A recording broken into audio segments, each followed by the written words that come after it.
지난 시간에 대환란에 대한 얘기를 했습니다.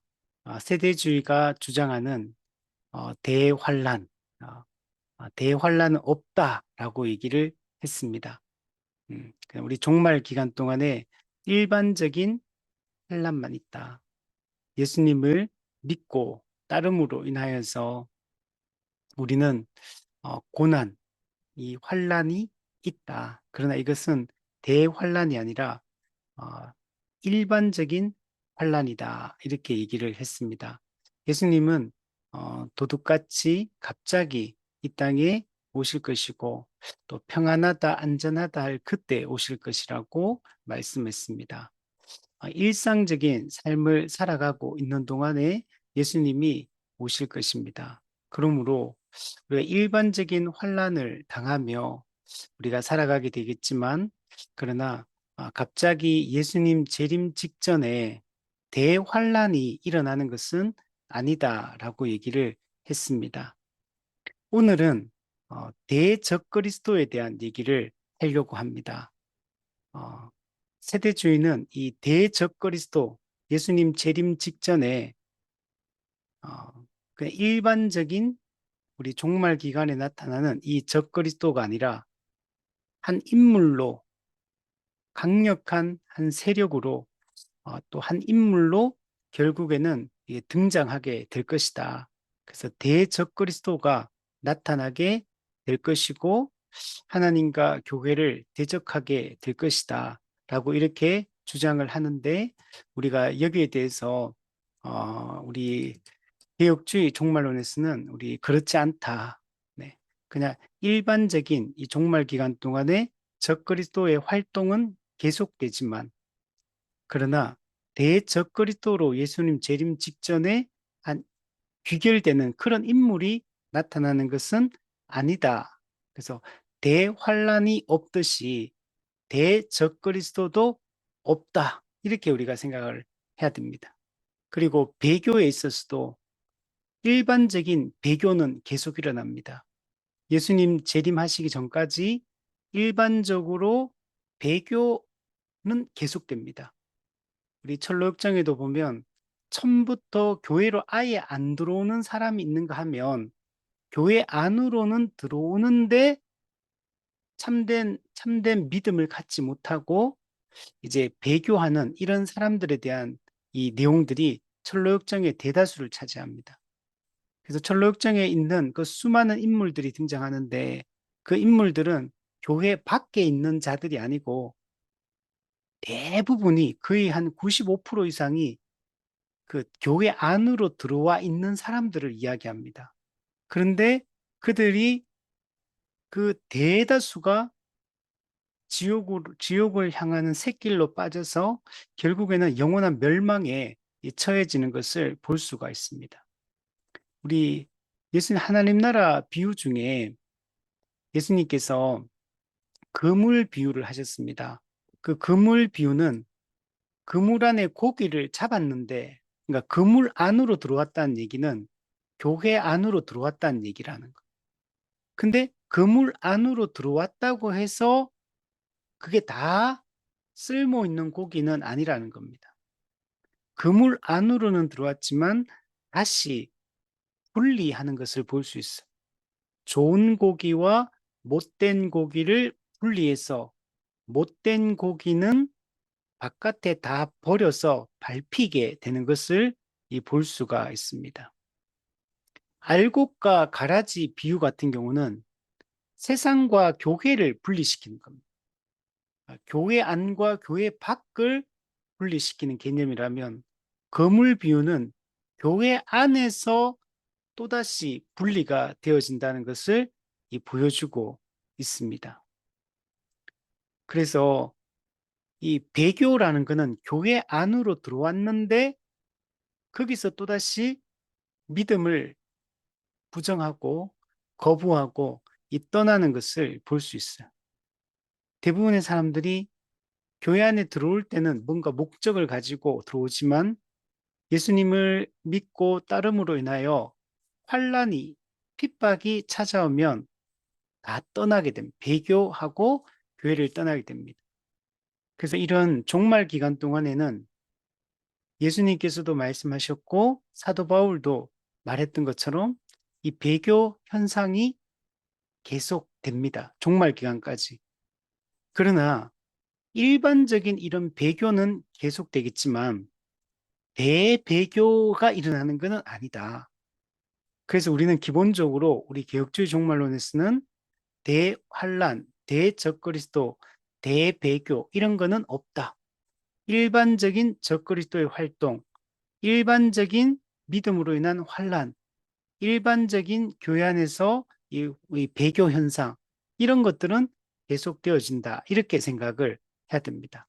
그래서 우리가 이런 내용들을 좀 더 우리 그래서 지난 시간에 대환란에 대한 얘기를 했었고 그 이전 시간에 또 배교에 대한 얘기들도 그때 했었습니다. 오늘은 이 적그리스도에 대한 얘기, 특히 세대주의가 주장하는 대적그리스도에 대해서 우리가 어떻게 이해해야 되는가를 이 내용들을 한번 살펴보면서 정리를 간단하게 한번 해보도록 하겠습니다. 그래서 적그리스도에 대한 이 잘못된 이해 그리고 적그리스도에 대한 올바른 이해를 우리가 대조해서 한번 생각을 해보도록 하겠습니다. 우리 적그리스도 영어로 보면 안티크라이스트, 안티 뭐뭐에 대항한다. 이런 뜻이에요. 뭐뭐에 반대한다. 그리스도를 대항하고 그리스도를 이 반대하는 존재가 적 그리스도, 안티 그리스도다라고 얘기를 할 수 있습니다. 이 적 그리스도에 대해서는 우리 복음서에도 등장하고 또 바울 서신에도 등장하고 데살로니가 후서에 보면 그리고 요한 서신, 요한 1서, 요한 2서에도 등장하고 또 요한 계시록에도 이 적 그리스도에 대한 이야기들이 등장을 하고 있습니다. 그리고 다니엘서에도 보면 이 적그리스도의 원형이라고 할 수 있는 그 안티오쿠스 에피파네스 4세에 대한 얘기들이 또 다니엘서에 보면 등장합니다. 그때부터 계속 이 그리스도를 대적하는 존재들이 일어날 것에 대해서 성경은 이야기를 하고 있습니다. 특별히 요한계시록 12장과 13장이 내용이 중요한데 요한계시록 12장에서는 용이 등장합니다. 용. 우리 묵시 문학이기 때문에 실제로 용이 있다 이런 게 아니라 그 용이 상징하는 사탄, 마귀, 옛 뱀, 거짓의 아비, 속이는 자가 이제 등장합니다. 그래서 타락한 천사의 우두머리, 하나님을 시기 질투해서 하나님의 자리를 자기가 차지하려고 했던 그 타락한 천사의 우두머리인 이 사탄, 마귀, 용에 대한 이야기를 하고 있고 계시록 13장에는 두 짐승에 대한 얘기를 하고 있습니다.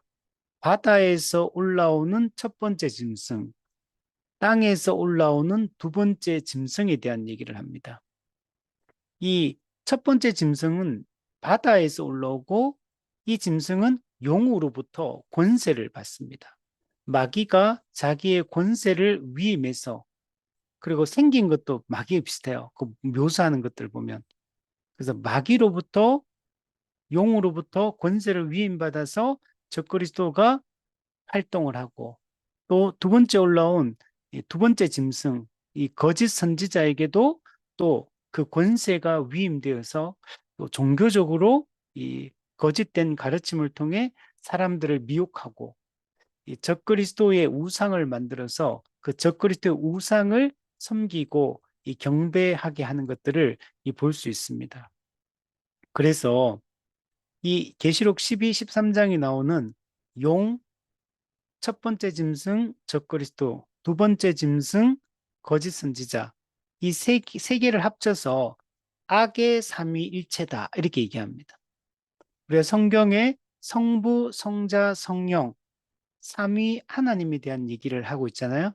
근데 이 타락한 천사들이 삼위 하나님을 모방해서 용은 성부 하나님을 모방하고 적그리스도는 제2위 하나님이신 예수님을 모방하고 그 다음에 거짓 선지자는 진리의 영이신 성령을 모방해서 악의 삼위일체를 형성해서 이 땅에서 하나님을 대적하고, 하나님을 대적하는 것은 곧 어떤 방식으로 이루어지냐면 그의 교회를, 그의 자녀들인 교회를 공격하고 대적하는 것을 통해서 하나님의 권위에 도전하고 있는 것을 볼 수가 있습니다. 그래서 우리가 이 악의 삼위일체가 우리 중요합니다. 우리 에베소서 2장에 보면 우리를 공격하는 세 주체에 대한 얘기를 하는데, 공중 권세 잡은 자 사탄, 그리고 이 세상의 풍조, 그리고 우리 육체, 우리 자아, 이 세 가지가 이 악을 저지르는 세 실체인데, 이 우리 육체 자아와 이 세상 풍조 뒤에는 이 공중 권세 잡은 자 마귀가 이 활동을 하고 있습니다. 그 배후에서 악을 조장하고 하나님의 말씀을 대적하게 만드는 것들을 볼 수가 있습니다.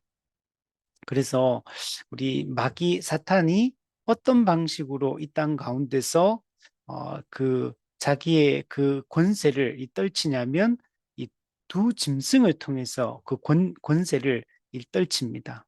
적그리스도와 거짓 선지자.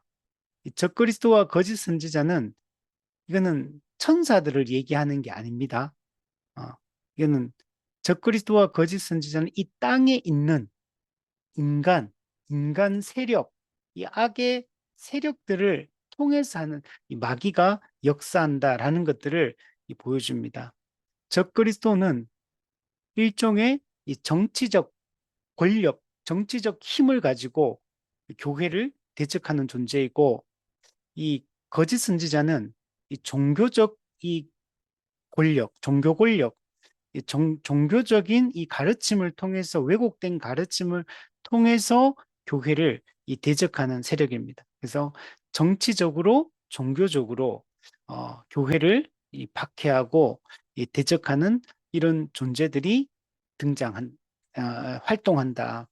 그 배후에는 사실 이 마귀가 도사리고 있는 겁니다.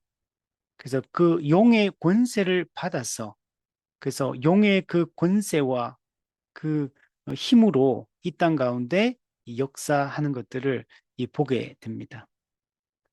자, 그래서 이런 큰 틀을 우리가 좀 생각하면서 이 적그리스도에 대해서 좀 더 우리 성경 구절들을 통해서 한번 살펴보면, 이 적그리스도 안티크라이스트는 예수 그리스도와 그의 몸된 교회를 대적하는 자다라고 얘기할 수 있습니다.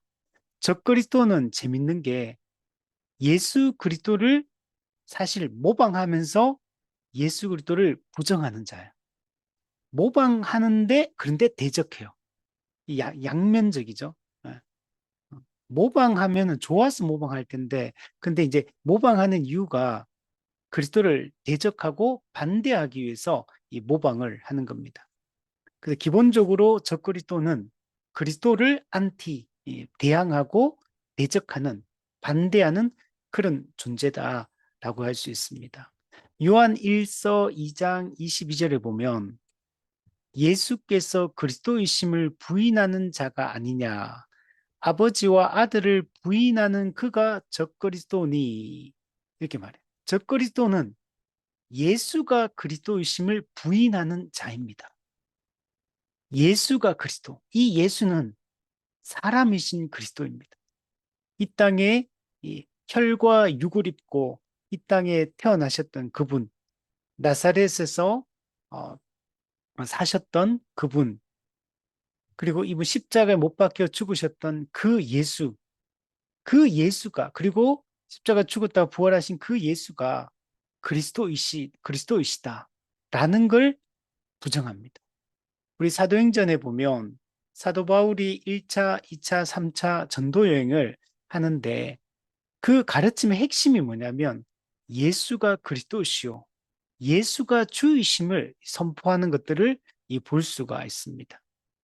그런데 적그리스도는 예수가 그리스도이심을 부인하는 자, 아버지와 아들을 부인하는 자가 적그리스도다라고 얘기합니다. 요한 2서 1장 7절에도 보면 미혹하는 자가 세상에 많이 나왔나니 이는 예수 그리스도께서 육체로 오심을 부인하는 자라. 이런 자가 미혹하는 자요 적그리스도니. 예. 자, 기본적으로 적그리스도는 예수가 육체로 오심을 부인한다. 성육신하신 예수님을 부정하는 겁니다. 예수님의 성육신을 부정합니다. 근데 이런 미혹하는 자라고 하는데 이 적그리스도가 근데 이런 미혹하는 자가 세상에 많이 나왔다. 이렇게 많이. 그러니까 적그리스도는 딱 한 명의 인물이 아닌 겁니다. 적그리스도는 많은 숫자, 복수로 여러분 되어 있는 것을 볼 수가 있고 이 적그리스도는 예수님이 육체로 이 땅에 오셨다는 사실을 거부하고 예수가 그리스도이심을 거부하는 자다라고 얘기를 할 수 있습니다. 이렇게 예수님을 거부하고 나서 그리고 나서 뭐 어떻게 하면 자기가 그리스도라고 주장하는 것. 적그리스도는 자신을 그리스도라고 주장하는 자입니다. 그리스도를 사칭하거나 그리스도를 모방하는 자가 여러분 적그리스도입니다. 예수님께서 마태복음 24장에서 이렇게 말씀하셨어요. 너희가 사람의 미혹을 받지 않도록 주의하라.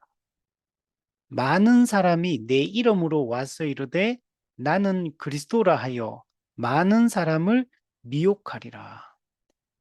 많은 사람이 예수님의 이름으로 올 것이다. 그리고 와가지고 하는 말이 나는 그리스도다. 내가 그리스도다. 이렇게 주장을 해서 많은 사람들을 미혹시킬 것이다. 이렇게 말하고 있어요. 적그리스도는 그리스도 예수 그리스도를 사칭하고 예수 그리스도를 모방해서 자기가 그리스도라고 주장하는 자다. 계시록 13장 1절에서 3절에 보면 바다에서 한 짐승이 나오는데 뿔이 열이다. 뿔은 힘과 권세를 상징하거든요. 근데 열이라는 얘기는 10은 충만 숫자거든요. 힘이 충만한 숫자라는 거. 힘이 충만한 존재다. 용으로부터 그 권세를 받았기 때문에 강력한 힘을 가진 이런 존재다라고 얘기합니다. 그리고 머리가 7이다. 이런 머리는 통치, 어떤 지혜 이런 걸 상징하거든요. 근데 7이 7, 완전수 7. 그러니까 이 용이 머리가 7이거든요. 그러니까 엄청 아주 똑똑하고 아주 교묘하고 영리한 이런 존재임을 알 수가 있어요. 그리고 그 뿔에는 왕관, 자기가 왕이라고 주장해요. 그 머리들에는 신성 모독하는 이름들이 있다. 하나님을 대적하는 자라는 걸 알 수가 있어. 신성 모독해요. 근데 이 짐승은 표범과 비슷하다. 그럼 표범은 신속하고 빠르다는 걸 강조하거든요. 그 발은 곰의 발 같다. 곰은 힘이 센 걸 얘기합니다. 그리고 그 입은 사자의 입과 같다. 사자는 동물의 왕이잖아요. 자기가 표범과 곰과 사자와 같은 이런 모습을 하고 있습니다. 용이 자기 능력과 보좌와 큰 권세를 이 적그리스도에게 줍니다. 근데 재밌는 거는 이 머리가 아까는 7이라고 했잖아요. 근데 그 중에 머리 하나가 상하여 죽게 됩니다. 머리 하나가 상하여 죽게 된 것 같았는데 그 죽게 되었던 머리에 상처가 났습니다. 이걸 뭘 보여주냐면 예수님이 십자가에 못 박혀 죽었는데 예수님이 죽음의 권세를 이기고 부활하잖아요. 그리스도의 부활을 지금 모방하고 있다라는 것들을 보여줍니다. 그러니까 사람들이 깜짝 놀라는 거. 죽었는데 그 살아나니까 사람들이 깜짝 놀라고 온 땅이 놀랍게 여겨서 그 짐승이 우리의 구원자가 아닌가라고 하면서 그 짐승을 적그리스도를 따르게 될 것이다 라고 얘기를 하고 있습니다. 그러니까 적그리스도는 그리스도를 모방하고 있는 것. 그리스도를 모방하면서 자기가 그 그리스도의 위치를 여러분 차지하려고 하는 것입니다. 그리스도를 몰아내고 자기가 그 자리를 차지하려고 하는 것을 여러분 볼 수가 있습니다. 여러분 적그리스도는 한 명이 아니라 예수님의 초림부터 재림까지 교회 시대 전 기간, 종말 기간 전체에 여러분 나타납니다. 그러니까 많은 적그리스도들이 있다. 시대 시대마다 교회를 대적하고 하나님을 대적하는 수많은 적그리스도들이 일어날 것이다라고 말씀을 하고 있습니다. 앞서 마태복음 24장 5절 많은 사람이 내 이름으로 와서 나는 그리스도라 하여 많은 사람이 자신을 그리스도라고 내세우며 사람들을 미혹할 겁니다. 사도 요한 당시에도 이미 많은 적그리스도들이 활동했다고 말하고 있어요.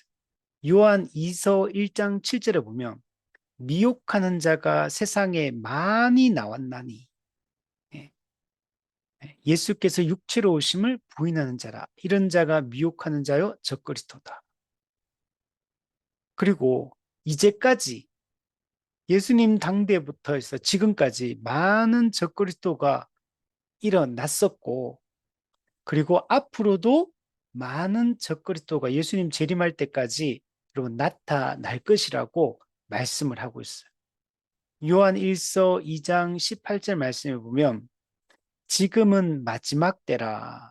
마지막 때 이거는 이 종말 말세를 얘기합니다. 적그리스도가 오리라는 말을 너희가 들은 것과 같이 지금도 많은 적그리스도가 일어났으니 그러므로 우리가 마지막 때인 줄 아노라. 네. 지금까지 많은 적그리스도가 일어났어. 그리고 이 마지막 때 종말 기간, 즉 예수님 재림하기 전까지 계속 이 적그리스도들이 일어나게 될 것입니다. 지금도 복음을 반대하고 교회를 대적하는 이런 사람들이 많이 등장을 하고 있습니다.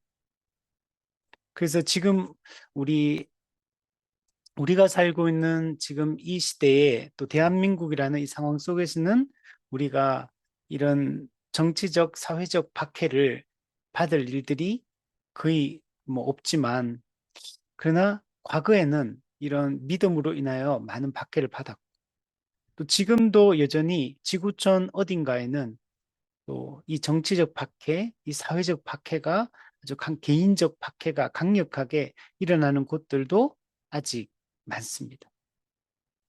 제가 요즘에 그 재밌는 뉴스가 하나 났더라고요. 그 신천지 또 통일교에 대해서 법안이 하나 올라왔더라고요. 이게 하도 정치에 개입하고 신천지 통일교나 이런 JMS나 이단들이 정치에 개입하고 이런 문제가 많다 보니까 여기에 대한 법안이 하나 만들어지면서 이렇게 할 때 이들을 해산하고 이제 제재하는 이런 법을 이렇게 올렸는 것 같더라고요. 거기에 대해서 근데 이걸 이렇게 하면 교회도 해산시키는 거 아닌가 이렇게 이제 이렇게 하면서 이제 많은 분들이 기독교인들이 우려의 목소리를 이렇게 올리면서 이거 나중에 교회를 해산하기 위한 이런 악한 이 악수가 아니냐 이제 이렇게 막 얘기하는 분들도 있는데 예, 그런 건 아니죠. 예, 이렇게 명시적으로 이렇게 이렇게 그런 얘기를 하려고 하는 그런 건 아니고 예, 선거법을 위반하거나 또는 정치에 이제 개입하거나 이런 잘못된 이런 어길 때 이때 이제 제재할 수 있는 어떤 법들을 이렇게 만드는 거죠. 예. 그래서 이거 교회 해산법이다 누가 얘기하니까 그에 대해서 이거는 그거는 교회를 해산하려고 하는 게 아니다. 또 이렇게 막 적어놨더라고요. 자, 그러나 뭐 어쨌든 간에 근데 이제 지금은 이제 그런 게 아니라 할지라도 과거에 우리 생각해 보면 한국 교회도 이 교회가 박해를 많이 받았습니다. 그리고 지금도 받고 있고 또 앞으로 또 어떻게 될지 모르죠, 사실은. 그래서 언제든지 사탄의 이 권세가, 악의 권세가 교회를 대적하고 또 복음이 전파되고 교회가 세워지는 것을 막을 것입니다. 세대주의 종말론은 자, 이와 같이 우리가 이렇게 생각하는 게 이 기본적인 우리가 이 적그리스도에 대한 이 성경적인 이 생각이다라고 얘기할 수 우리 있는데, 근데 이제 세대주의 종말론은 종말에 대적그리스도가 나타날 것이다. 이렇게 이제 주장을 하는 겁니다. 세대주의는 이 대적그리스도라는 특별한 인물이 예수님 재림 직전 이 마지막 때에 나타나서 대환란을 일으키게 될 것이다. 이렇게 주장을 하는 것입니다. 그러니까 일반적인 적그리스도가 쭉 나타나다가 예수님 재림 직전, 그때는 사실 언제냐면 세대주의 개념으로 보면 예수님이 재림을 두 번 하거든. 세대주의에서는 공중 재림이 있고 지상 재림이 있어요. 먼저 우리가 지금 쭉 살다가 예수님이 땅까지 안 내려오고 공중에 재림하는 그 순간이 교회가 휴거하는 날이다. 이렇게 해요. 그래서 교회는 참된 믿음을 가진 교회는 휴거해서 공중까지 내려온 공중에서 예수님을 만나서 그 공중에서 예수님과 함께 쭉 살게 될 건데, 근데 이 예수님의 공중 재림과 교회의 휴거 이후에 이 땅에 남아 있는 자를 누가 남냐면 모든 유대인들, 믿는 유대인이든 안 믿는 유대인이든 유대인들과 그리고 믿지 않는 모든 이방인들, 모든 불신자들, 이방인 불신자들이 이 땅에서 남아서 이제 마지막 한 일에 우리 다니엘서 9장에 나오는 70일의 중 이런 일의 중에서 우리 마지막 한 일회가 세대주의는 요때라고요. 예수님의 공중 재림과 교회 휴거 이후에 7년 한 일회, 7년이라는 마지막 시간이 있다. 근데 그 7년이라는 그 시간에 전반기 3년 반에는 대적 그리스도가 유대인들과 언약을 맺고 평화로운 시기를 갖다가 3년 반이 지나면 후반부 3년 반이 되면 배신을 해요. 대적 그리스도가 배신을 해가지고 자기가 그, 그 유대인들이 세운 제3성전에 자기가 앉아가지고 거기서 자기가 이제 온 세상을 통치할 것이고 이 땅에 남아있는 모든 유대인들과 또 불신자, 원래는 휴거할 때 휴거 못했던 모든 불신자가 이 7년 대환란의 기간 이 땅에 남아있는 동안에 또 믿는 자, 회개하고 돌이킨 자도 있거든요. 그래서 불신자, 이방인 중에도 믿는 자가 있고 유대인 중에도 믿는 자가 또 생겨가지고 이들 모두가 이 대적 그리스도에서 대환란을 이제 후반기 3년 반 동안 받게 될 것이다. 그게 끝나면 한일에 7년이 끝나면 예수님 공중에 있던 예수님이 땅으로 지상 재림할 것이다. 그리고 이제 양과 염소의 심판이 이루어지고 그리고 이제 천년왕국, 지상 천년왕국 이 땅에서 이제 지상 천년왕국이 이루어지고 그리고 이제 최종적으로 이제 심판이 이루어지고 최후 심판이 이루어지고 새 하늘과 새 땅이 만들어진다. 이게 이제 세대주의가 말하는 이 기본적인 이 내용들이거든요. 그래서 그 교회, 예수님의 공중 재림과 교회의 휴거 이전까지는 그냥 일반적인 적그리스도들이 활동을 계속하는 거예요. 지금 이 교회 시대 동안에. 그러다가 예수님의 공중 재림과 교회 휴거 이후에는 이제 7년이라는 마지막 한일의 기간이 주어지고 그 기간에 대적그리스도라는 한 인물로 귀결되어서 전반기 3년 반은 평화의 시기, 언약을 맺어서 유대인들과 언약을 맺어 평화의 시기를 갖다가 배신해서 후반기 3년 반 동안 대환란으로 이제 괴롭힐 거다. 이제 그런 내용이에요. 자, 그래서 이 마지막 이때 대적그리스도라는 특별한 인물이 등장하게 될 것이다. 이렇게. 자, 그럼 이게 어디서 나온 개념이냐? 우선은 마태복음 24장 15절에 보면 그러므로 너희가 선지자 다니엘이 말한 바 멸망에 가증한 것이 거룩한 곳에 선 것을 보거든. 여기서 다니엘서 9장에서 선지 다니엘이 했던 말이 있어요. 거기 보면 9장 27절에 보면 포악하여 가증한 것이 날개를 의지하여 설 것이다. 이런 얘기 나와요. 포악하여 가정한 것이 날개를 의지하여 설 것이다. 이게 누구냐? 이게 대적그리스도라는 거. 세대주의는. 그래서 여기서 대적그리스도라고 하고 이게 마태복음 24장 15절에 오면 멸망에 가증한 것이 이 멸망에 가증한 것이 대적그리스도고 거룩한 곳에 선 것을 보거든 이 거룩한 곳이 어디냐면 이 7년 대환란 기간 동안에 시작 때 제3성 유대인들이 제3성전을 건립하게 되는데 그 하나님을 제사하는 그 제3성전이 건립되고 이제 제사장들이 세워지고 레위인들이 세워지고 제사가 다시 시행되어지고 이렇게 하나님을 예배하게 되는데 근데 그곳에 대적 그리스도가 그 성전에 자기가 앉을 거다. 멸망에 가증한 것 대적 그리스도가 거룩한 곳 그 제3성전에 자기가 앉아가지고 자기가 왕노릇 할 거다. 이게 이제 세대주의가 해석하는 거예요. 그런데 이거는 멸망에 가증한 것이 거룩하게 선 것을 보고 섰다는 얘기는 이건 AD 70년에 로마 군대, 멸망에 가증한 것은 로마 군대를 지칭하고 있어요. 그리고 거룩한 곳은 예루살렘 성을 얘기합니다. 거룩한 성, 그 예루살렘 성을 파괴하는 것을 지금 여기서 이야기를 하고 있거든요. 이건 AD 70년에 일어났던 역사적으로 일어났던 그 이스라엘의 멸망 사건에 대한 얘기를 지금 하고 있는 거예요. 근데 이걸 세대주의는 그렇게 해석하지 않고 대적 그리스도가 제3성전에 앉는 것, 그리고 자기가 통치하는 것, 이렇게 해석하기 때문에 이 대적 그리스도의 문제 개념이 등장을 하게 된 겁니다. 저는 그 병행 본문이 누가복음에 보면 잘 나타나 있어요.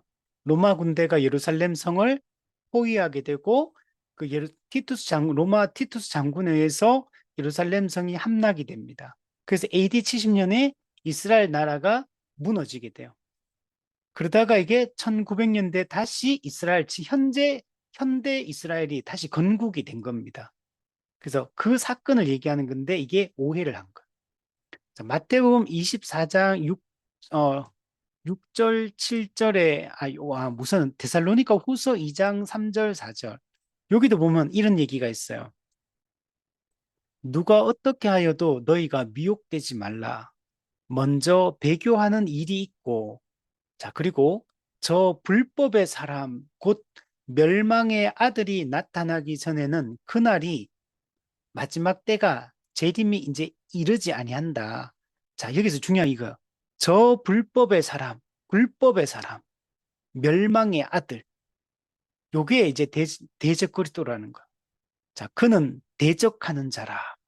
신이라고 불리는 모든 것과 숭배함을 받는 것에 대항하여 그 위에 자기를 높이고 하나님의 성전에 앉아 자기를 하나님이라고 내세우느니라. 자, 아까 전에 다니엘서 그 7장, 9장에서 얘기했던 멸망에 가증한 것이 거룩한 것에 선 것을 보거든 할 때 그걸 대적 그리스도라 보고 제3성전에 앉았다.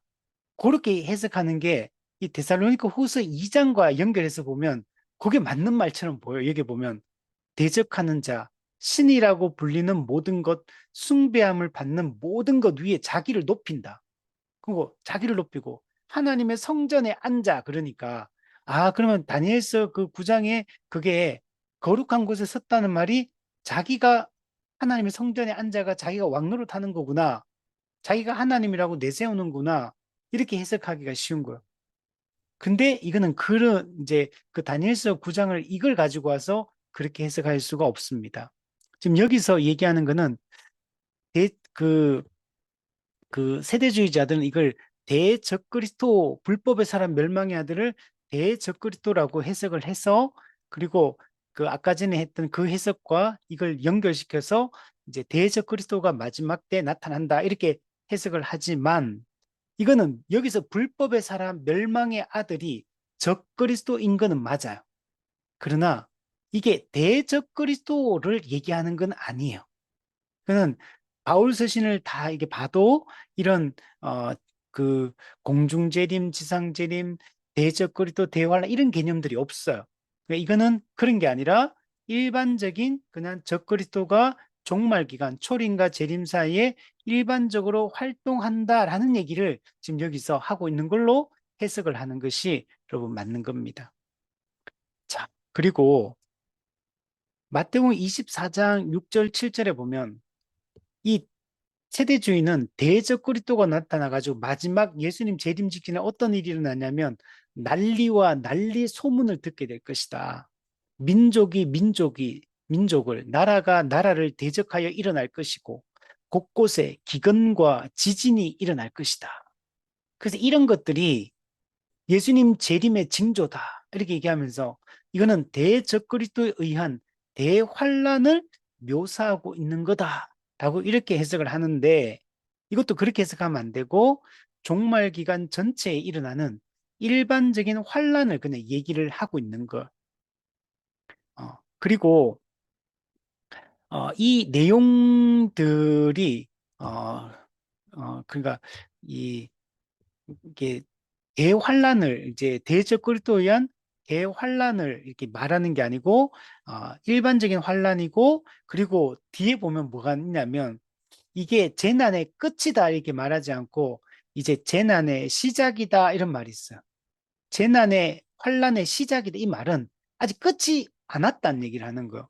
만약에 세대주의처럼 이 난리와 난리 소문, 민족과 민족, 나라와 나라 사이에 일어나는 이 전쟁, 그리고 기근, 지진 이런 것들을 예수님 재림 직전에 대적그리스도에 의한 대환란의 모습으로 해석을 할 수가 없다는 거. 이거는 재난의 시작이다. 이 말은 이거는 종말 기간 전체에 일어나는 이 현상들이다. 일반적인 환란에 대한 이야기다라는 것들을 알 수가 있는 것입니다. 끝이 아니라고 해요. 끝이. 그 세대주의는 이게 끝이라고 이제 마지막이다 이렇게 얘기하는 거고. 근데 성경에서는 끝이 아니다 이렇게 얘기를 하고 있기 때문에 이거는 그렇게 해석할 수 없는 겁니다.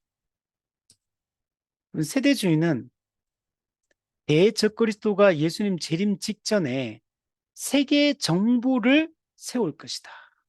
그러니까 이 지금 우리나라 전 세계에 지금 200 몇 개의 나라가 있잖아요. 200 몇 개의 나라가 있는데 하나의 정부, 지구촌 전체가 하나의 국가가 될 것이다. 세계 정부를 세울 것이고, 그리고 이 대적 그리스도가 이 전 세계를 통합하고 자기가 왕이 되어서 자기가 이 세상 전체를, 전 세계를 다스리게 될 것이다. 그때 교회는 이 대적그리스도에 협조할 수 없잖아요. 그 당시. 그러니까 그래서 대환란을 받게 된다. 이제 이게 세대주의가 주장하는 겁니다. 그리고 그 세계 정부는 어디 세워지냐면 이스라엘에 세워져요.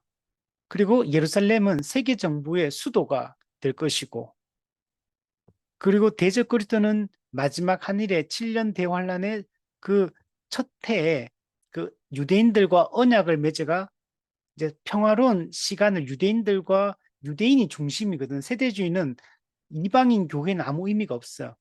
그냥 유대인이 세상의 중심이에요.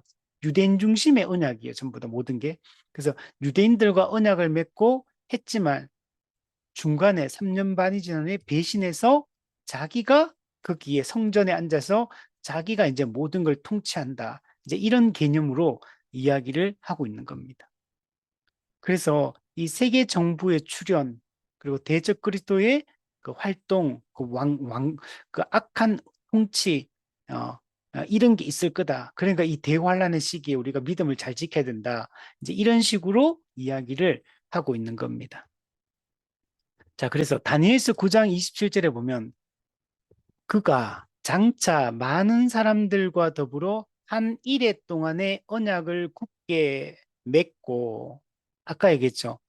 공중재림과 지상재림 사이가 7년 대환란, 그 한일회거든요. 한일회 육치 1원 1회 중에 7일에 62일회가 지나가고 마지막 한 일회가 남았는데 그거는 예수님 공중 재림 이후부터 7년. 그래서 한 일회. 이때 이 대적 그리스도가 많은 사람들, 이게 유대인들이요. 많은 사람들과 더불어 한 일회 동안에 언약을 굳게 맺는다. 이렇게.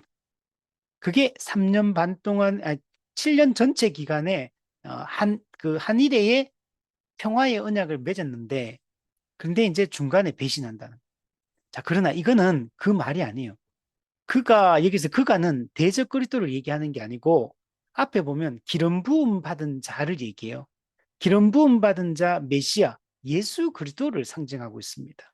즉, 예수 그리스도가 마지막 한일회 동안에 사람들과 언약을 맺는다. 이 얘기는 예수님이 이 땅에 오셔서 우리 새 언약을 맺는다. 이걸 얘기하는 거. 예수님께서 새 언약을 맺으시는 것을 지금 여기서 얘기하는 거지. 대적그리스도가 유대인들과 언약을 맺는다라는 얘기를 하는 게 아닙니다. 그래서 이것도 해석이 잘못된 겁니다. 자, 그리고 세대주의는 대적그리스도가 7년 한일회 동안에 유대인들과 언약을 맺었는데 3년 반이 지나면 배신한다 그랬잖아요. 그러면서 배신할 때 어떻게 하냐면 자기가 성전에 거룩한 곳 성전에 앉는다 그랬잖아요. 그래서 이제 하나님께 드리는 성전 제사를 못 드리게 한다. 이게 이제 그래서 대환란이 그때부터 시작된다. 이게 이제 세대주의 주장이거든요. 그래서 대적 그리스도는 성전 제사를 그치게 하고 하나님을 회방하고 스스로 신처럼 자기가 하나님인 것처럼 행사하게 될 것이다. 이게 마지막 때 일어나. 이때 어떤 게 666 짐승의 표를 사람에게 이제 표시를 할 거고 이 짐승의 표를 받지 않으면 매매를 하지 못해서 사람들이 전부 다 이제 이 땅에서 신자들이 고통을 받게 될 것이다. 그래서 짐승의 표 666 그래서 그 표를 받는다. 그래서 옛날에는 이 해석을 하기를 이런 바코드 있잖아요. 그 물건에 보면 계산대 가면 바코드 줄 쭉쭉 뜨인 그 바코드라고 하잖아요. 옛날에 이게 바코드가 666 짐승의 표다. 이거 없으면 매매를 못 한다는 거죠. 그러니까 물건을 못 사고 파니까 굶어 죽는다는 거지. 근데 이제 요즘에는 그게 이제 바코드 이제 그 아니고 베리칩 베리칩은 이제 몸속에 이식하는 칩을 이식해가지고 우리가 지금은 신용카드 들고 다니면서 이제 막 지금 물건 계산하고 하는데 근데 이것도 이제 지금 핸드폰으로 카드가 들어가가지고 핸드폰으로 막 계산하잖아요. 이제 앞으로 점점 가면 어떻게 되냐? 이제 몸속에 칩을 이제 장착해가지고 거기에 신분증, 모든 이제 신용카드 이런 모든 게 그 베리칩 속에 이제 다 들어간다는 거지. 그래서 몸속에 베리칩을 이식해가지고 이제 이걸로 모든 걸 매매를 이제 한다. 그러니까 이제 앞으로 이제 이 베리칩을 이식할 때 기독교인들은 절대로 이 베리칩을 받으면 안 된다. 이 짐승의 표를 받는 거다. 이제 이런 식으로 해석을 하고 있죠. 자, 이제 이렇게 한다는 거요. 자, 근데 이것도 좀 잘못된 거. 다니엘서 9장 27절에 보면 그가 그 일회의 절반에 제사와 예물을 금지할 것이며 자, 아까 전에 유대인들과 한 일회 동안에 대적 그리스도가 언약을 맺는다 그랬잖아요. 근데 그 일의 절반에 여기 일회의 절반에 그러면 3년 반이 끝난 후에 이 말이에요. 한 일회 7년의 중간, 한 일회의 반의 절반에 제사와 예물을 금지한다. 이거 어떻게 해석하냐면 자기가 배신해가 대적 그리스도가 하나님께 드리는 제사와 예물 드리는 걸 금지시키고 그때부터 자기가 이제 숭배받는다. 하나님 대신에 자기가 높임받고 숭배받는다. 이제 이런 식으로 해석을 하거든요. 근데 이거는 그 얘기가 아니에요. 여기서도 아까 전에 한일회 동안에 언약을 맺는 것도 예수님께서 새 언약을 맺는 걸 얘기한다 그랬죠. 여기서도 마찬가지예요. 그가 그 일의 절반에 그는 예수님을 얘기해요. 예수 그리스도가 그 일의 절반에 제사와 예물을 금지한다. 이 말은 제사와 예물은 뭘 상징하면 구약의 옛 언약을 얘기해요. 예수님이 십자가에 못 박혀 죽으시고 단번에 영원한 속죄의 제사를 드림으로 구약의 모든 옛 언약을 성취를 하신 거예요. 예수님이 모든 옛 언약을 성취하시고 새 언약을 성취하셨기 때문에 더 이상 구약의 짐승 제사, 할례, 또 이런 정결법 이런 것들을 이제는 신약 시대 성도도 이걸 지킬 필요가 없다는 얘기예요. 그래서 이런 것들이 이제는 예수님이 단번에 영원한 제사로 구약의 짐승 제사를 폐지하시고 새 언약을 성취하셨기 때문에 이제는 옛 언약 백성들이 하나님께 제사 드리는 그런 방법, 할례나 또 그 정결법을 지키거나 이런 짐승 제사를 드리거나 이런 거는 이제는 할 필요가 없다. 이 모든 것들이 그것의 실체이신 예수님의 십자가 희생 제사를 통해 다 완벽하게 이루어졌다. 이제는 우리가 새 언약의 방식으로 하나님께 나아간다. 이제 그 얘기를 지금 하고 있는 거. 근데 이걸 갖다가 해석을 엉뚱하게 하고 있는 것입니다. 히브리서 10장에 보면 제사장마다 매일 서서 섬기며 자주 같은 제사를 드리되 이 제사는 언제나 죄를 없게 하지 못하거니와 오직 그리스도는 죄를 위하여 한 영원한 제사를 드리시고 네. 예수님께서는 희생 단번에 영원한 속죄의 제사를 지내셨기 때문에 구약의 인간 제사장이 짐승 제사를 통해서 이 하는 이런 방식은 이제 다 끝났다. 이제는 그런 방식으로 하나님께 나아갈 필요가 없다라고 이렇게 우리가 생각을 여러분 해야 되는 겁니다. 그리고 앞서 얘기했죠. 신이라고 불리는 모든 것, 숭배함을 받는 것에 자기를 높인다. 하나님의 성전에 앉아 자기를 하나님으로 내세우고 자기가 하나님 자리를 차지하게 될 거다라고 이렇게 해석을 하지, 이렇게 이걸 갖다가 이제 그렇게 해석을 하는데 이것도 그냥 적그리스도가 일반적인 종말 기간 동안에 하나님을 대적하는 행위를 묘사한 거지. 대적그리스도가 예수님 재림 직전에 이 일을 할 거다라고 얘기하는 게 아니다. 이렇게 우리가 생각을 해야 됩니다.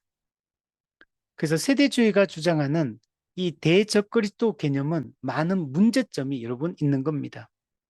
첫 번째로 세대주의자들은 이 지금 우리가 살고 있는 이 현 시대에 교회를 대적하는 세력, 어떤 교회를 대적하는 인물을 자칫 뭐로 오해하기 쉽냐면 이 사람이 대적 그리스도가 아닌가 이렇게 대입해서 생각하기가 매우 쉬워요. 근데 우리가 이렇게 생각해서는 안 됩니다. 만약 이런 식으로 생각하면 누가 강력한 어떤 이 시대에 교회를 핍박하고 대적하는 누군가가 딱 등장했다. 정치적으로 아주 권력이 있는 사람이 그러면 우리가 이 사람이 대적 그리스도구나 이렇게 생각하겠죠. 그럼 이 사람 대적 그리스도라고 생각하면 시한부 종말론의 관점을 갖게 됩니다. 그러면 예수님 재림이 이제 곧 코앞에 와 있구나, 임박해 있구나. 이제 그러면 우리 이제 지금 중요한 게 공부하는 게 중요한 게 아니고 돈 버는 게 중요한 게 아니고 이제 곧 예수님이 재림할 거기 때문에 이제 우리 이제 모든 거 내려놓고 이제 재림을 대비하자. 이제 어, 그리고 이제 대환란이 시작될 거기 때문에 빨리 우리 도피처를 찾아가지고 도피하자. 지금 대환란의 이 시기에 벗어나야 된다. 이제 대적 그리스도에서 대환란이 있고 짐승의 표를 이제는 이제 표시해서 이제 물건을 매매를 못하게 할 거기 때문에 우리는 그걸 받으면 지옥 가기 때문에 우리는 짐승의 표를 666을 받을 수는 없고 그러면 우리 빨리 저기 어떤 우리 지리산 어떤 아주 꼭대기로 아니면 뭐 어디 그죠? 어디로 도망가면 될까요? 어디 지리산 아니면 남극 이런 데 막 도망가지 아니면은 아주 깊은 지하 동굴을 이제 뚫어가 도피처를 만들고 이제는 이제 거기 동안에 이제 대환란의 기간도 우리 견뎌야 되니까 음식도 준비하고 약품도 중요하고 이제 모든 옷도 준비하고 이제 재림을 대비하자 이제 이렇게 되겠죠. 일상의 모든 삶이 다 무너지게 되는 겁니다. 여러분, 이 대적 그리스도를 상정하는 순간 대환란과 대배교와 이 모든 것들도 다 이제 이제 고구마 줄기처럼 다 따라오게 돼요. 그러면은 우리가 시한부 종말론 이런 관점을 갖게 됩니다. 자, 두 번째로 대적 그리스도와 그의 세력이 세계 정부를 만든다 그랬잖아요. 세계 정부를 만들고 전 세계를 정치적, 경제적, 종교적으로 지배하려고 한다는 이 음모론적 시각을 갖게 됩니다. 음모론. 그래서 이 세대주의를 따르게 되면 이 음모론에 항상 모든 뉴스를 볼 때도 다 음모론으로 이해를 해요. 지금 뭐 트럼프가 뭐 하는 거 보면 좀 이상한가 하면 아직 그 마귀가 지금 트럼프를 통해서 지금 이 세상을 교회를 대적하고 뭔가 하려고 한다. 또 막 뭐 북한의 김정은이 뭐 하면 또 뭐 하려고 한다. 시진핑이 뭐 하면 또 뭐 지금 마귀가 지금 무슨 음모를 꾸미고 있다. 예. 막 모든 걸 이제 이렇게 생각을 하게 됩니다. 그리고 그래서 이 세대주의를 따르면 이 사람들 엄청 관심을 갖는 게 정치에 관심을 많이 갖게 돼요. 그 국제 정세, 이 외교, 그리고 이 정치 이런 거에 엄청 관심을 많이 가져요. 그리고 과학의 발전, 기술의 진보 이런 걸 다 부정적으로 보게 되거든요. 그래서 AI 요즘 아마 이쪽에 있는 사람들 난리 났을 거예요. AI가 점점 발전하니까. 지금 오늘 뉴스 보니까 그 현대에서 그 지금 그 인간형 그 AI 로봇 이제 하는데 2년 후에 이제 미국부터 이제 실제로 그 자동차 현대 자동차 그 공장에 투입할 계획이 있다 그러니까 현대 자동차 노조에서 우리는 반대한다. 그러면 이제 사람들이 일거리 다 줄어드니까 우리 반대한다 노조에서 또 뭐 이렇게 하는 뉴스가 나왔더라고요. 그러면 지금 AI가 얼마나 빨리 발전하는데 지금 요즘에 변호사 이런 것들도 뭐 회계사 뭐 다 의사 이런 거 다 막 줄어든다 그러는 앞으로 AI가 발전하면 기초적인 것들은 AI가 다 대체를 할 거기 때문에 특히 요즘에 컴퓨터 공학 어제도 보니까 스탠퍼드 대학교 뭐 이런 뭐 그 공과대학 유명한 학교들 많잖아요. 이런데 지금 컴퓨터 공학 쪽에는 지금 완전히 난리가 났다고 개발자들 지금 AI 들어와 보니까 기초적인 AI가 다 그냥 해버리니까 이제 밑에는 안 뽑는 거죠. 요즘 대기업들도 그렇더라고. 뭐 요즘에는 사람을 잘 안 뽑는다 하더라고. 근데 그게 이제 많은 것들이 AI가 대체를 해버린다 하더라고. 뭐 그림, 이게 웹툰 이 작가들 같은 경우도 AI가 워낙 이런 게 많이 들어오니까 이제 점점 더 설 자리를 잃어가고 모든 면에서 모든 것을 이제 AI가 대체하거든. 그러니까 지금 이제 아마 난리 났을 거예요. 지금 이쪽에 있는 사람들 음모론, 이제 AI의 등장, 이거는 대적 그리스도가 지금 이제 이 활동하는 이 걸로 보거든요. 그러니까 이게 과학이 발전하는 기술이 진보하는 걸 세대주의는 엄청 싫어요. 이거는 다 사탄이 이게 어떤 놀이개라고 생각하거든요. 이런 걸 통해서 사탄이 세상을 지배한다고 생각하기 때문에 근데 이런 것들을 싫어하고 진보되는 것들을 싫어합니다. 그러니까 사고가 정상적인 생각을 할 수가 없게 돼요.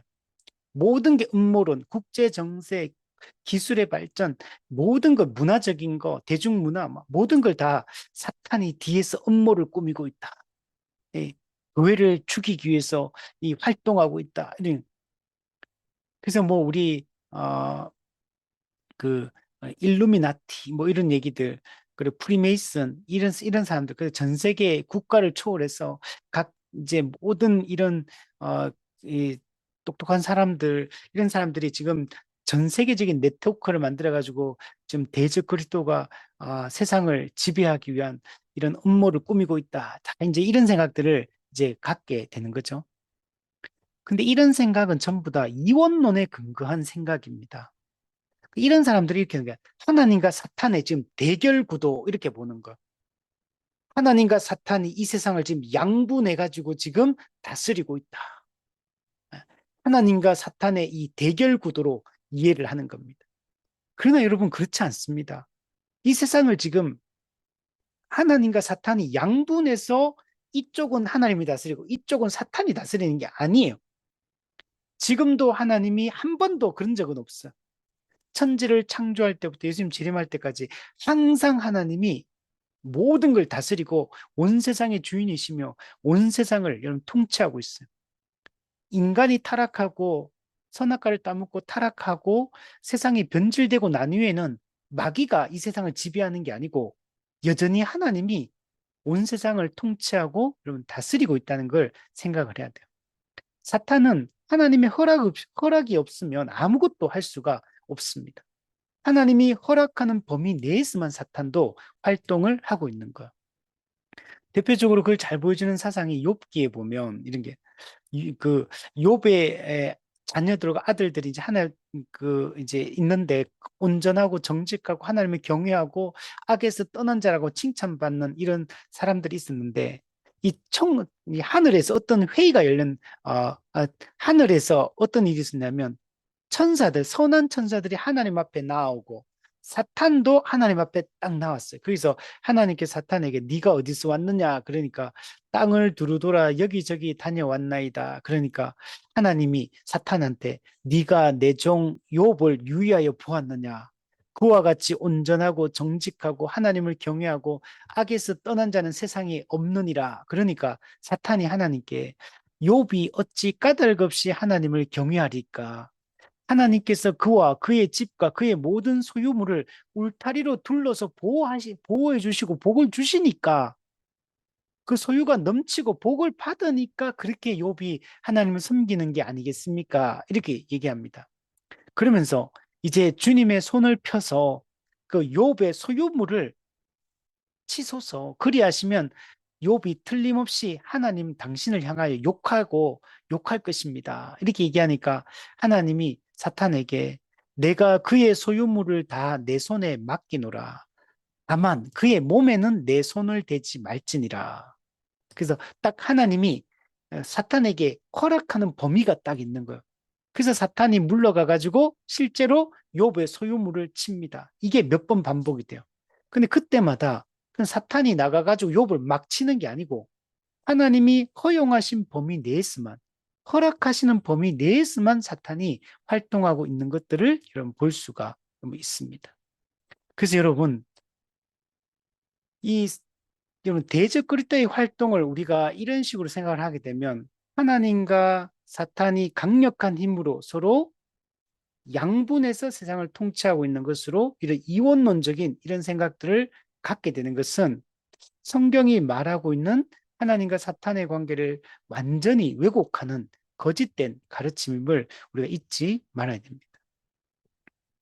여러분, 사탄이 세계 정부를 만들고 온 세상을 다스리고 대환란으로 교회를 박해한다.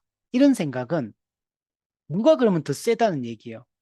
사탄이 하나님보다 더 강하고 더 세다는 얘기를 하는 거거든요. 여러분, 하나님이 사탄보다 더 세시고 더 강하신 분이에요.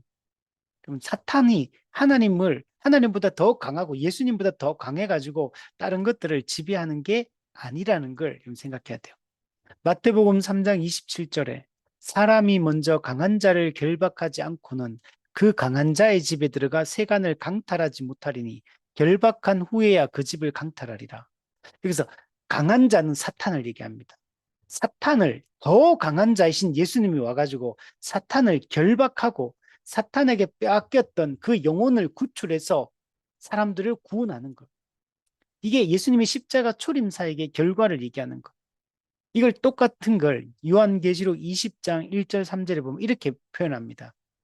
천사가 무저갱의 열쇠와 큰 쇠사슬을 그의 손에 가지고 하늘로부터 내려와서 용을 잡으니 우리 계시록 12장 용, 곧 옛 뱀이요 마귀요 사탄이라 잡아서 1000년 동안 결박하여 무저갱에 던져 넣어 잠그고 아까 전에 천사가 무저갱의 열쇠를 들고 온다 그랬잖아요. 무저갱의 열쇠를 들고 문을 열고 마귀를 잡아가지고 그 무저갱 속에 던져 넣어서 그 열쇠로 무저갱을 잠가 버린다는 거. 그리고 그 위에 임봉하여 1000년이 차도록 다시는 만국을 미혹하지 못하게 하였다. 이게 십자가 초림 사역의 결과를 얘기하는 거. 예수님의 십자가 사역으로 마귀는 결박된 거. 이걸 뒷부분에 가면 그 미가엘 천사가 하늘 전쟁이 일어나는데 미가엘이 이 마귀의 군대와 싸워가지고 미가엘이 하나님의 군대가 마귀의 군대를 이긴 것으로 또 묘사를 하고 있습니다. 그래서 하늘로부터 마귀가 쫓겨났다. 이게 쫓겨났다는 게 결박되었다는 것을 얘기를 하는 거거든요. 골로새서 2장 15절에도 통치자들과 권세들을 무력화하여 드러내어 구경거리로 삼으시고 십자가로 그들을 이기셨느니라. 통치자들과 권세들, 이 악한 천사들을 얘기합니다. 마귀와 그 악한 타락한 천사들, 그들을 무력화하여, 이게 다른 번역들을 보면 무장해제하여 드러내어 구경거리로 삼으시고, 구경거리 삼는 것은 이 옛날에 전쟁 때 적군을 포로로 끌고 와가지고 구경하는 걸 얘기하는 거예요. 구경거리로 삼으시고 십자가로 그들을 이기셨다. 이게 초림사역의 결과를 얘기하고, 계시록 20장 10절에 보면 그들을 미혹하는 마귀가 불과 유황못에 던져지니 거기는 그 짐승 적그리스도와 거짓 선지자 두 번째 짐승도 있어 세세토록 밤낮 괴로움을 받으리라. 이거는 예수님 재림하셔서 최후 심판을 통해 사탄과 이 적그리스도와 거짓 선지자와 모든 불신자들을 세세토록 밤낮 괴로움을 받는 그 지옥 형벌에 던져 넣는 걸 보여주고 여러분 있습니다. 사탄의 이 최종적인 운명을 여러분 보여주고 있는 겁니다. 그러므로 대적그리스도가 대환란을 일으킨다는 이런 개념들은 그 사탄의 이 악의 권세가 하나님의 권세와 대등하든지 더 강해서 하나님의 백성들을 함부로 좌지우지한다는 이런 개념을 품고 있기 때문에 그것은 성경적으로 맞지 않는 말이다. 자, 그리고 대적 그리스도가 있다. 이렇게 우리가 가정을 하게 되면 그럼 반드시 대적 그리스도는 대환란을 주거든요. 그러면 대적 그리스도가 있으면 대환란도 반드시 있어야 되고 대환란이 일어나면 대배교 수많은 성도들이 믿음을 배반하고 마귀 이 적그리스도를 따르게 될 것이다. 대배교도 반드시 일어나게 여러분 된다고 생각을 해야 돼요. 근데 성경은 참된 교회는 단 한 명도 빼앗기지 않아요. 음부의 권세가 교회를 이기지 못합니다. 악한 자가 성도를 만지지도 못해요. 하나님께서 자기 백성을 완전하게 보호하십니다. 요한계시록에 보면 하나님께서 자기 백성을 광야 그 예비한 곳 그곳으로 데리고 가서 안전하게 보호하신다고 이렇게 말해요. 베드로전서 1장 5절 하나님은 하나님으로부터 우리는 보호하심을 받는다. 완전한 보호를 받아. 성도의 궁극적 견인 참된 택한 자들은 반드시 하나님께서 믿음을 견고하게 인내하게 하셔서 영원한 천국에 들어가게 한다. 성도의 견인. 그러니까 이 모든 내용들이 우리가 이 대환란 가운데 대배교 이건 말도 안 되는 얘기인 거야. 대환란도 있을 수가 없어. 성경에서는 예수님이 갑자기 일상적인 삶을 살아갈 때 한 사람이 그 김을 메고 있는데 또 뭐 밭을 갈고 있는데 그리고 홍수가 나서 시집가고 장가가고 이렇게 이러고 있을 때처럼 인자의 임함도 그럴 것이다. 이 전부 다 일상적인 상황에 예수님이 갑자기 도둑같이 임한다는 걸 전제하고 하는 말들이에요. 즉 그 말은 일상적인 삶을 살아간다는 얘기는 특별한 무슨 재림의 징조라는 게 없다는 걸 얘기하는 거죠. 지금 우리가 살고 있는 이런 평범한 하루, 평범한 어느 하루에 예수님은 재림하게 될 것이다. 이렇게 성경은 이야기를 하고 있다는 겁니다. 그러므로 이런 대환란도 대배교도 여러분 맞지 않는 말들입니다. 자, 그러므로 성도들은 만약에 이런 것을 상정하게 된다면 아주 작은 일에도 불필요한 두려움과 공포심을 여러분 갖게 됩니다. 조금만 무슨 교회를 대적하는 어떤 일들이 일어나거나 어떤 그런 세력이 등장하거나 인물이 나타나거나 하거나 어떤 특별한 어떤 환경적인 어떤 사회적 어떤 큰 충격적인 변화들이 일어나면 이게 지금 대적 그리스도에 의한 대환란이 시작되는 거 아닌가? 막 이렇게 하면 불필요한 이 두려움과 공포심을 여러분 갖게 여러분 되는 겁니다. 근데 성도는 담대함과 평강 가운데 살아가요. 기쁨으로 주님의 재림을 소망하며 살아가는 게 성도의 특징입니다. 요한복음 16장에 보면 이것을 너희에게 이르는 것은 너희로 내 안에서 평안을 누리게 하려 함이라. 세상에서는 너희가 환난을 당하나 담대하라. 내가 세상을 이겼노라. 성도는 여러분 평안이 특징이에요. 이 땅에서는 일반적인 환란을 우리 당하겠지만 예수님이 이미 세상을 이기셨기 때문에 우리는 담대하게 살아갈 수 있고 우리는 이미 주님 안에서 그리스도와 연합해서 안전하게 우리 보호받고 있는 존재임을 확신하며 살아가야 되고 우리는 일반적 이런 믿음으로 인한 환란이 있다 하더라도 참된 성도들은 하나님이 지키시고 보호하신다는 걸 잊지 말아야 돼요. 예수님께서 부활하신 이후에 제자들에게 찾아오시거든요. 찾아오실 때마다 예수님 하시는 반복적인 말씀이 있어요. 너희에게 평강이 있을지어다. 하나님과의 온전한 관계의 회복이 일어났습니다. 이제 서로 간에도 이제 서로 사랑하며 살아갈 수 있게 되었어요. 예수님이 이미 세상을 이기셨기 때문에 사탄의 권세를 결박했기 때문에 우리는 이 땅에서 그런 평강 가운데 살아갈 수 있고 평강 가운데 주의 재림을 맞이할 수 있습니다. 여러분 서신서에 보면 인사말에 반복적으로 등장하는 말이죠. 은혜와 평강이 너희에게 있을지어다. 이 복음의 은혜의 결과가 이런 평강입니다. 샬롬, 에이레네, 평강. 성도는 두려움과 이 공포, 이런 불확실함, 이런 걸로 사는 존재 자체가 아닌 겁니다. 우리는 평강을 누리며 우리는 살 수가 있는 겁니다. 만약에 대적 그리스도가 있고 대환란이 있고 배교가 있다 이렇게 생각하면 예수님의 재림을 여러분 고대하겠습니까? 자기 당대에는 예수님이 오지 않기를 간절히 기도하고 제발 제가 살아있는 동안에는 오지 마십시오. 제 죽고 나서 그리고 나서 나중에 대환란이 오게 해주십시오. 이렇게 말하지 않겠습니까? 그러면 그 사람은 예수님 재림이 트라우마가 될 거야. 대적 그리스도가 통치하는 대환란의 시기를 견뎌내야 되니까 제발 내 때에는 오지 않기를. 이제 이런 소망을 가진 가운데 살게 되죠. 근데 성경은 예수님의 재림을 늘 고대하고 사모하며 살아가는 것을 볼 수 있어요. 데살로니가 전서 1장 10절에 보면 죽은 자들 가운데서 다시 살리신 그의 아들이 하늘로부터 강림하실 것을 너희가 어떻게 기다리는지를 말하니. 여러분, 성도는 예수님의 재림을 늘 기다리며 살아가는 자가 성도인 겁니다. 이분은 장래 노하심, 즉 최후 심판 때에서 우리를 건져 주시는 분입니다. 빌립보서 3장 20절. 우리의 시민권은 하늘에 있는지라. 거기로부터, 즉 하늘로부터 우리는 어떤 사람이냐? 구원하는 자, 곧 주 예수 그리스도를 기다리노니.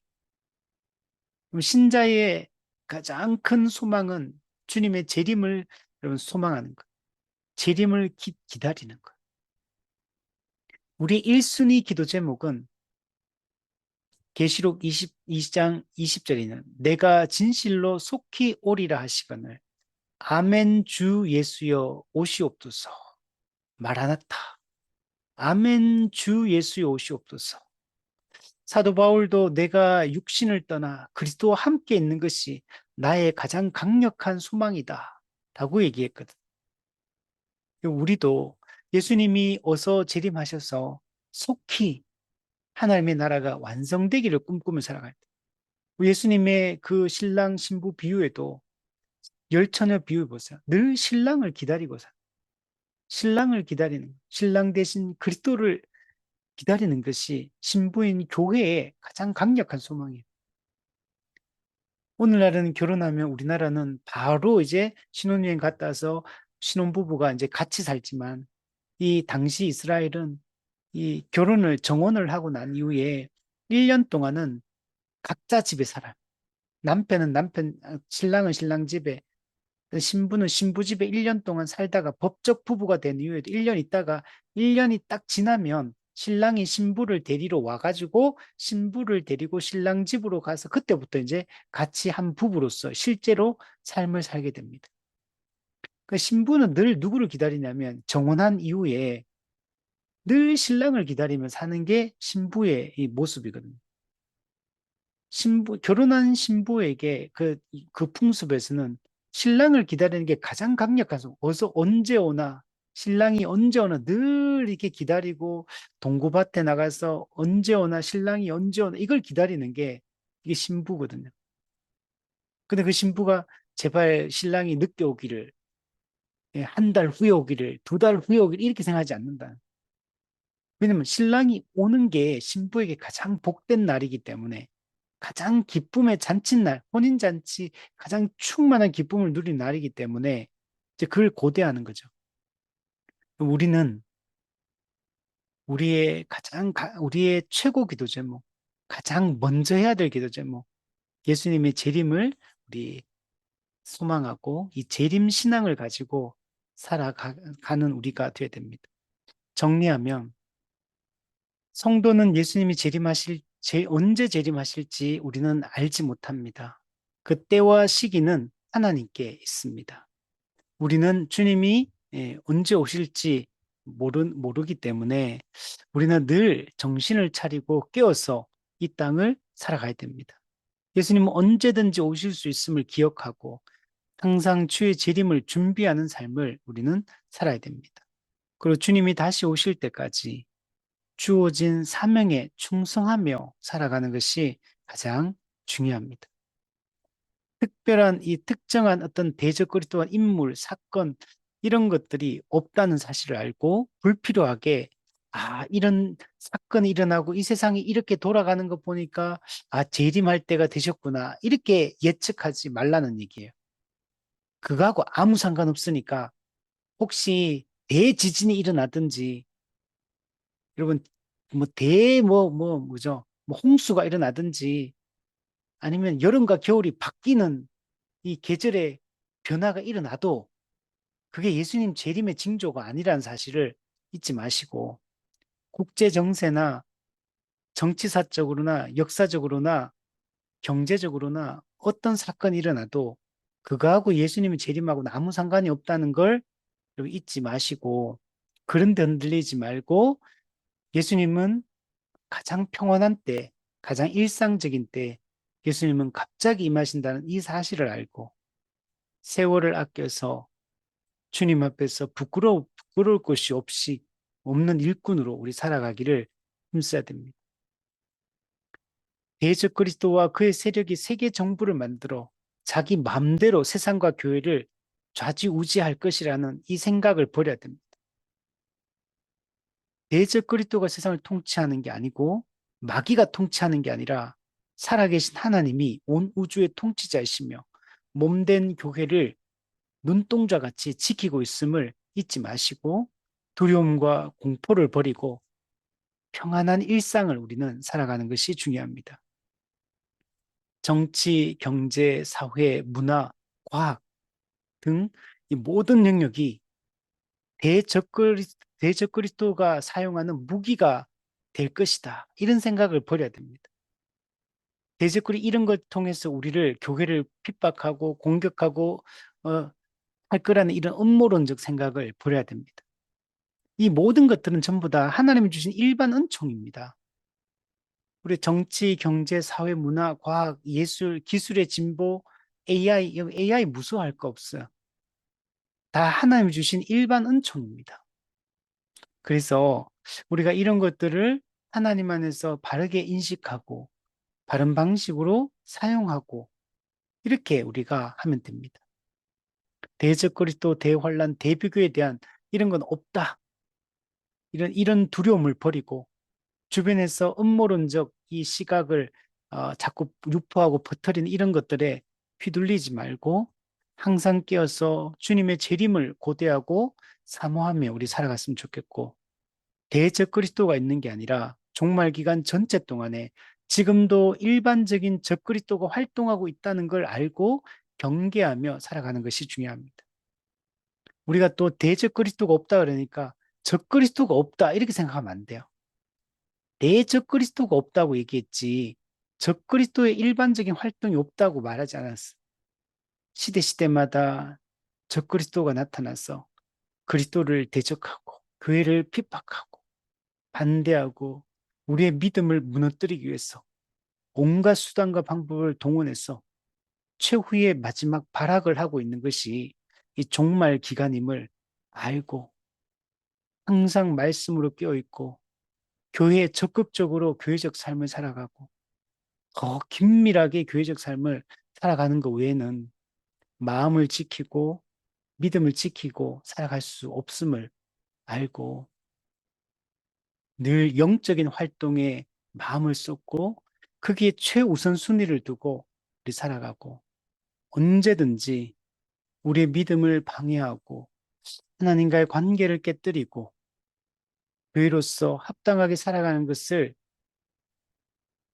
반대하는 이 모든 것들을 우리는 다 끊어버리고 항상 우리가 누구인지, 우리가 무엇을 위해 살아야 되는지, 어떤 방향으로 살아야 되는지, 어떻게 살아야 되는지, 우리 자신을 깊이 들여다보고 생각하며 우리 살아갈 수 있으면 좋겠습니다. 많은 사람들이 지금 교회를 떠나고 있고, 점점 사람들은 교회 안에 있는 사람들도 평안하고 쉬운 길을 택하고 있어요. 지금도 며칠 전에도 우리 성경 공부를 하면서 얘기를 했었는데, 점점 이런 성도들이 점점 편안한 신앙생활, 큰 교회, 좋은 환경, 그냥 편안하고 쉽고, 그냥 신앙생활이 이게 중심이 아니고, 그냥 세상을 살아갈 때, 그냥 약간의 그냥 위안을 삼는 정도의 이 종교적 활동으로 만족하는 이런 종류의 신앙생활로 이게 사람들의 생각이 점점 변하고 있다는 생각들을 하게 됩니다. 우리는 넓은 길이 아니라 좁은 길을 걸어가야 되고, 이 좁은 길은 자기 부인의 길이고, 비용을 계산하며 살아가야 될 길이며, 손해와 핍박과 이 대가 지불을 요구하는 삶이란 사실을 우리 잊지 말고, 우리가 이 길을 끝까지 자기 십자가를 지고 죽음까지 각오하고 죽도록 충성하며 살아가는 그런 우리가 되었으면 좋겠습니다.